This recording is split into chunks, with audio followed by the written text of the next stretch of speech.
Hello everyone, welcome to our channel. Telugu రాష్ట్రాల్లో మారిన వాతావరణ పరిస్థితులు, పలు జిల్లాల్లో మాత్రమే కురనున్నటువంటి వర్షాలు. వివరాల్లోకి వెళ్దాం. వాతావరణ పరిస్థితులు తెలుసుకునే ముందు మీరు ఇంకా మన ఛానల్ కనుక సబ్స్క్రైబ్ చేయనట్లయితే వెంటనే సబ్స్క్రైబ్ చేసి పక్కన ఉన్న బెల్ ఐకాన్ ని కూడా క్లిక్ చేసేయండి. ఇక వివరాల్లో కనుక వెళ్ళినట్లయితే జూన్ 19 నుంచి 24 వరకు తెలుగు రాష్ట్రాల్లోని పలు ప్రాంతాల్లో భారీ వర్షాలు నమోదవుతాయి. ముఖ్యంగా చూసుకున్నట్లయితే మనకి ఉత్తర కోస్తా, ఉత్తరాంధ్ర జిల్లాల్లో ఈ వర్షాలు నమోదు కాగా, ఉత్తర తెలంగాణ, మధ్య తెలంగాణ భాగాల్లో గత 4 రోజులుగా కురుస్తున్నటువంటి వర్షాలు ఈ రోజు కొంతమేర తగ్గుముఖం పడతాయి. ముఖ్యంగా హైదరాబాద్ నగర ప్రాంతం మొత్తం కూడా పొడి వాతావరణమే కొనసాగుతుంది. ఇక నిజామాబాద్, ఆసిఫాబాద్, ఆదిలాబాద్, అదేవిధంగా ఖమ్మం, భద్రాద్రి జిల్లాలో తేలికపాటి నుంచి మోస్తరు మినహాయిస్తే మిగిలిన అన్ని ప్రాంతాల్లో కూడా పొడి వాతావరణమే ఉంటుంది. ఈ జిల్లాల్లో మాత్రం తేలికపాటి నుంచి మోస్తరు వర్షాలు నమోదవుతాయి.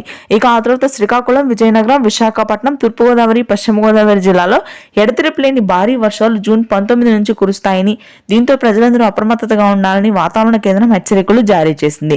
ఇక మధ్యాంధ్ర జిల్లా గుంటూరు, కృష్ణా, కోనసీమ భాగాల్లో ఉష్ణోగ్రతలు పెరిగాయి. ఉక్కపోత అత్యధికంగా ఉంటుంది. దాదాపుగా జూన్ 20 రాత్రి నుంచి తేలికపాటి వర్షపాతం నమోదవుతుంది. గత 2 రోజులుగా నమోదవుతున్నటువంటి వర్షాలు తగ్గుముఖం పడతాయి.